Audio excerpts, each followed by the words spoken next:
فوده انا ابغى اشوف معك حالات الاتحاد والفيحاء، تفضل. ان شاء الله. طبعا بالنسبه لحكم المباراه عبد الله الشهري وحكم فيديو سلطان الحربي، عندنا في المباراه 6 حالات. الحاله الاولى في الدقيقه الخامسه من زمن المباراه كان يجب هناك في مخالفه على لاعب الفيحاء، مهاجم بتهور، كان مفترض انه ياخذ بطاقه صفراء، الحكم نبه عليه لكن المخالفه كانت تستوجب البطاقه الصفراء في الدقيقه الخامسه من زمن المباراه. هنا عمليه المهاجمه موجوده. الحاله الثانيه في الدقيقه 50 الفيحاء تطالب ركله جزاء، لا توجد ركله جزاء، الكره في يد لاعب نادي الاتحاد لكن اليد ملتصقه في الجسم ولم يقوم بعمليه تكبير جسم او اعتراض الكره، وبالتالي لا توجد ركله جزاء واستمرار اللعب كان قرار صحيح من حكم المباراه. كابتن سمير رايك فيها؟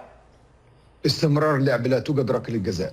تفضل ابو فهد. الحاله الثالثه دقيقه 62 الاتحاد ايضا يطالب ركله جزاء من الكره في يد مدافع نادي الفيحاء، لكن الكره اليد خلف الجسم وملتصقه في الجسم، لا توجد ركله جزاء للاتحاد واستمر اللعب كان قرار صحيح ايضا من حكم المباراه. كابتن سمير؟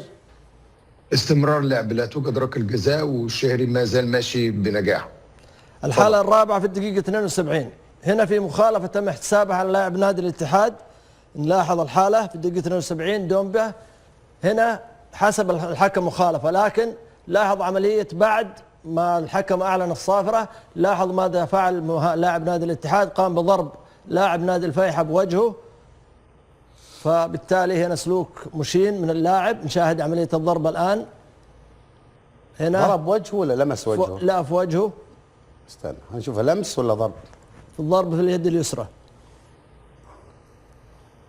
وضح لنا الحاله.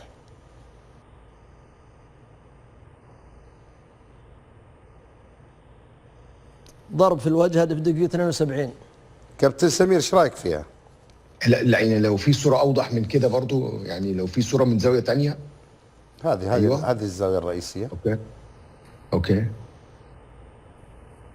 هنا الآن باليد اليسرى.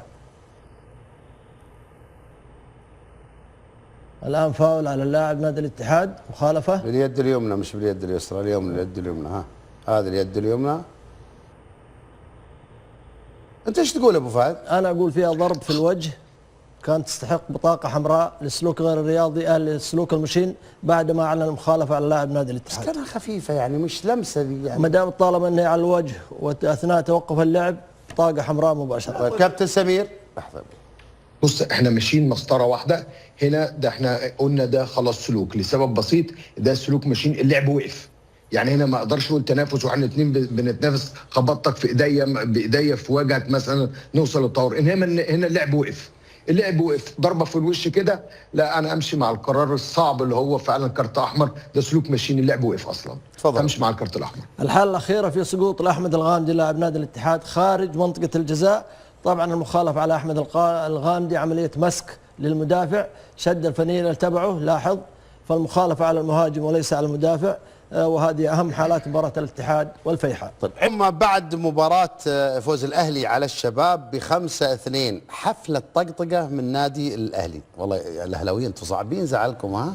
شوف يقول لك ايه، بدري عليك والله بدري، وحاطين صورة يقولون في الغابة لا يوجد إلا أسد واحد فقط، يعني ما في ليوث في أسود بس، يعني أنا بحاول أخدم أوضح يعني ها، أحاول أخدم الموضوع ها. طيب التغريدة الثانية، على أرضهم وبين جمهورنا، إيش؟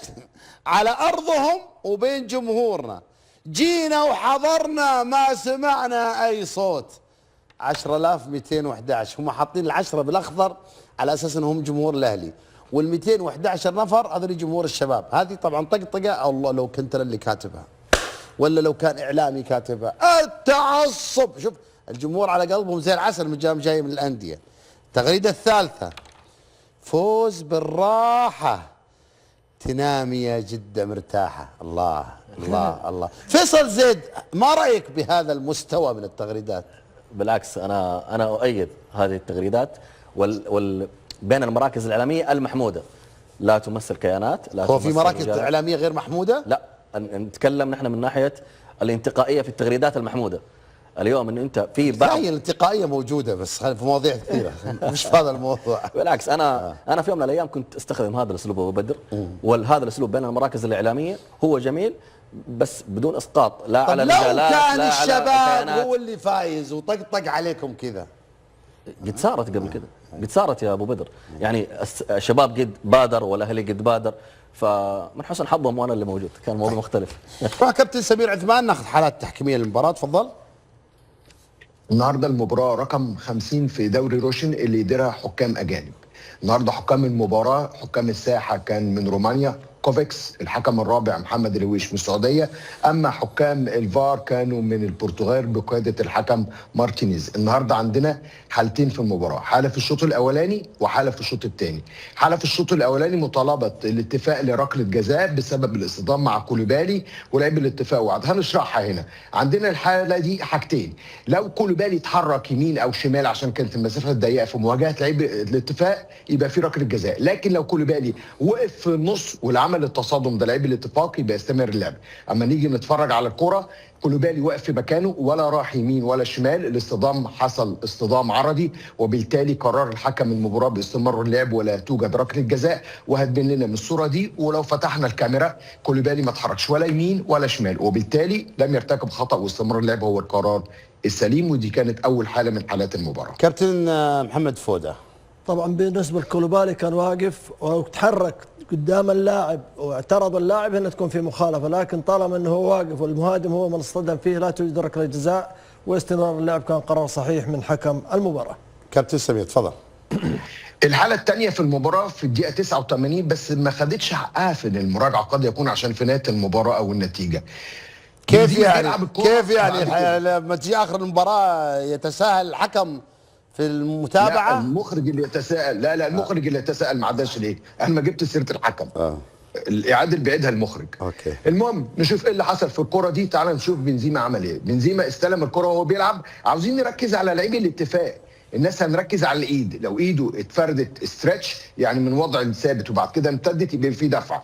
طب ورجله اليمين عملت ايه؟ تعال نتفرج بقى على اللعبه من اولها من خلف المرمى ايه اللي حصل؟ هل في خطا من مدافع الاتفاق ولا لا؟ يلا نشوفها مع بعض ايه اللي حصل هنا. بنزيما كان رايح للكره عشان يلعب الكره، ايد اللعيب الاتفاق اليمنى اتفردت زي ما احنا شايفين وايد والقدم اليمنى. نجيبها من وضع الحركه؟ لا نجيبها من التصوير العادي.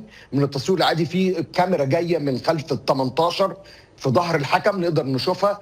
تمام ادي واحده. شوف بص بس ارجع تاني، شايف الاندفاع؟ ارجع تاني، اللعبه دي مهمه. ايوه بص لعيب بنزيما واقف، بص لعيب الاتفاق يعمل ايه؟ ادي برجله وبايده، هنا في دفع، لعب باهمال، ركله جزاء طبقا للصوره اللي انا شايفها دي لم تحتسب لبنزيما. وحكم المباراه كان شايفها، حكم الفار كان تقديره زي حكم المباراه باستمرار اللعب. لكن انا بالنسبه لي انا في خطا من لعيب الاتفاق. هات لعيب الاتفاق وهو جاي من بعيد، هات ارجع كده، ايوه دخله. بنزيما واقف، حصل تصادم من الخلف من ظهره بالقدم اليمنى ثم دفع بايده اليمنى، والاسترتش دي انا شايف فقره كذلك يتم احتسابها للهلال. دي كانت اهم حالات المباراه.